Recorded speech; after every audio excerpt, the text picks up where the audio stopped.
Hello guys! In this video, you will learn how you can delete messages on Instagram.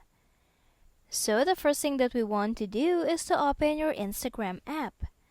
And then we have to go to your messages. Just tap on this message icon at the top. And then it will direct you here. You can see your different conversation or your chats right here. Now we have to select any message that you want to delete. Now if you want to delete just one message, just press the message and then you can see right here unsend message. Just tap on unsend to delete this one message.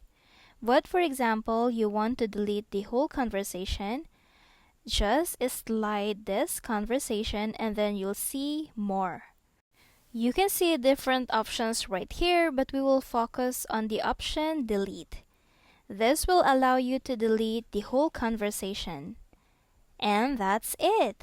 I hope this video helped you out. Thank you for watching and don't forget to like and subscribe.